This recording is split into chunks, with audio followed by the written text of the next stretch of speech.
ലേവ്യപുസ്തകം അധ്യായം 27. യഹോവ പിന്നെയും മോശയോട് അരുളി ചെയ്തത്: ഇസ്രായേൽ മക്കളോട് നീ പറയേണ്ടതെന്തെന്നാൽ, ആരെങ്കിലും യഹോവയ്ക്ക് ഒരു നേർച്ച നിവർത്തിക്കുമ്പോൾ ആൾ നിന്റെ മതിപ്പ് പോലെ യഹോവയ്ക്കുള്ളവനാകണം. 20 വയസ്സു മുതൽ 60 വയസ്സുവരെയുള്ള ആണിന് വിശുദ്ധ മന്ദിരത്തിലെ തൂക്കപ്രകാരം നിന്റെ മതിപ്പ് 50 ശേക്കെൽ വെള്ളി ആയിരിക്കണം. പെണ്ണായിരുന്നാൽ നിന്റെ മതിപ്പ് 30 ശേക്കെൽ ആയിരിക്കണം. 5 വയസ്സു മുതൽ 20 വയസ്സുവരെ എങ്കിൽ നിന്റെ മതിപ്പ് ആണിന് 20 ശേക്കെലും പെണ്ണിന് 10 ശേക്കെലും ആയിരിക്കണം. 1 മാസം മുതൽ 5 വയസ്സുവരെയുള്ളതായാൽ നിന്റെ മതിപ്പ് ആണിന് 5 ശേക്കെൽ വെള്ളിയും പെണ്ണിന് 3 ശേക്കെൽ വെള്ളിയും ആയിരിക്കണം. 60 വയസ്സു മുതൽ മേലോട്ടെങ്കിൽ നിന്റെ മതിപ്പ് ആണിന് 15 ശേക്കെലും പെണ്ണിന് 10 ശേക്കെലും ആയിരിക്കണം. നിന്റെ മതിപ്പ് പോലെ കൊടുപ്പാൻ കഴിയാതെ വണ്ണം ഒരുത്തൻ ദരിദ്രനായിരുന്നാൽ അവനെ പുരോഹിതന്റെ മുൻപാകെ കൊണ്ടുവന്ന് നിർത്തേണം. പുരോഹിതൻ അവനെ മതിക്കണം. നേർന്നവന്റെ പ്രാപ്തിക്കൊത്തവണ്ണം പുരോഹിതൻ അവനെ മതിക്കണം.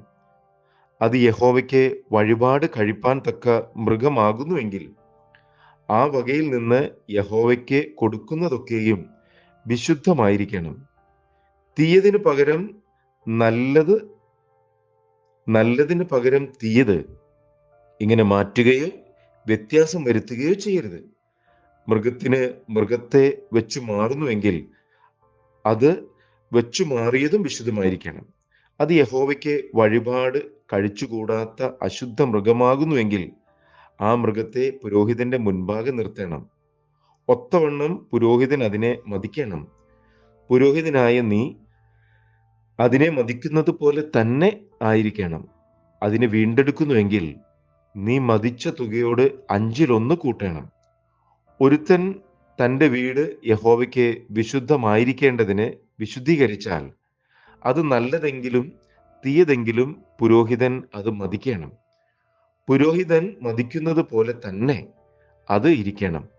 തൻ്റെ വീട് വിശുദ്ധീകരിച്ചവൻ അത് വീണ്ടെടുക്കുന്നുവെങ്കിൽ അവൻ നിന്റെ മതിപ്പ് വിലയുടെ 1/5 അതിനോട് കൂട്ടണം. എന്നാൽ അത് അവനുള്ളതാകും. ഒരുത്തൻ തൻ്റെ അവകാശ നിലത്തിൽ ഏതാനും യഹോവയ്ക്ക് വിശുദ്ധീകരിച്ചാൽ നിന്റെ മതിപ്പ് അതിൻ്റെ വിത്തുപാടിന് ഒത്തവണ്ണമായിരിക്കണം. ഒരു ഹോമേർ യവം വിതയ്ക്കുന്ന നിലത്തിന് 50 ശേക്കെൽ വെള്ളി മതിക്കണം. യോവേൽ സംവത്സരം മുതൽ അവൻ തൻ്റെ നിലം വിശുദ്ധീകരിച്ചാൽ അത് നിന്റെ മതിപ്പ് പോലെ ഇരിക്കണം. യോവേൽ സംവത്സരത്തിൻ്റെ ശേഷം അവൻ അതിനെ വിശുദ്ധീകരിച്ചാലോ, യോവേൽ സംവത്സരം വരെ ശേഷിക്കുന്ന സംവത്സരങ്ങൾക്കൊത്തവണ്ണം പുരോഹിതൻ അതിൻ്റെ വില കണക്കാക്കണം. അത് നിന്റെ മതിപ്പിൽ നിന്ന് കുറയ്ക്കണം. നിലം വിശുദ്ധീകരിച്ചവൻ അത് വീണ്ടെടുക്കുന്നെങ്കിൽ അവൻ നിന്റെ മതിപ്പ് വിലയുടെ 1/5 അതിനോട് കൂട്ടണം. എന്നാൽ അത് അവന് സ്ഥിരമായിരിക്കും.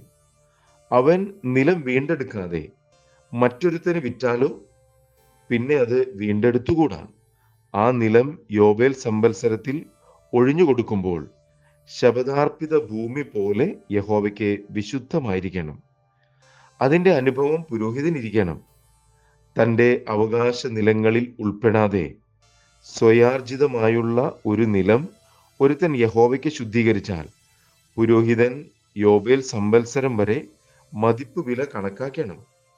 നിന്റെ മതിപ്പ് വില അവൻ അന്ന് തന്നെ യഹോവയ്ക്ക് വിശുദ്ധമായി കൊടുക്കണം. ആ നിലം മുന്നുടമസ്ഥന് യോവേൽ സംവത്സരത്തിൽ തിരികെ ചേരണം. നിന്റെ മതിപ്പൊക്കെയും ശേക്കേലിന് 20 ഗേരാ വെച്ച് വിശുദ്ധ മന്ദിരത്തിലെ തൂക്കപ്രകാരമായിരിക്കണം. കടിഞ്ഞൂൽ പിറവിയാൽ യഹോവയ്ക്കുള്ളതായ മൃഗത്തെ മാത്രം ആരും വിശുദ്ധീകരിക്കരുത്. മാടായാലും ആടായാലും അത് യഹോവയ്ക്കുള്ളതാകുന്നു. അത് അശുദ്ധ മൃഗമാകുന്നുവെങ്കിൽ മതിപ്പ് വിലയും അതിൻ്റെ 1/5 കൂടെ കൊടുത്ത് അതിനെ വീണ്ടെടുക്കണം. വീണ്ടെടുക്കുന്നില്ലെങ്കിൽ നിന്റെ മതിപ്പ് വിലയ്ക്ക് അതിനെ വിൽക്കണം.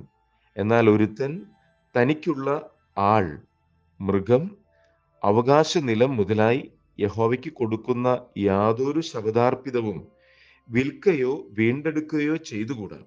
ശപഥാർപ്പിതമൊക്കെയും യഹോവയ്ക്ക് അതിവിശുദ്ധമാകുന്നു. മനുഷ്യവർഗത്തിൽ നിന്ന് ശപഥാർപ്പിതമായി കൊടുക്കുന്ന ആരെയും വീണ്ടെടുക്കാതെ കൊന്നുകളയണം.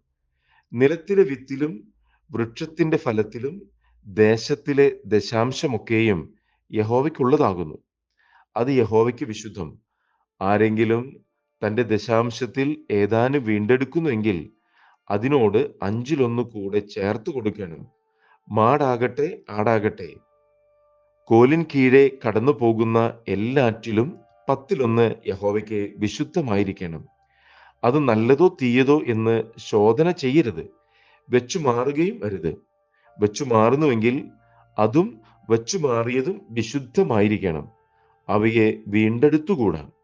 ഇസ്രായേൽ മക്കൾക്ക് വേണ്ടി യഹോവ സീനായ് പർവ്വതത്തിൽ വെച്ച് മോശയോട് കൽപ്പിച്ച കൽപ്പനകൾ ഇവ തന്നെ.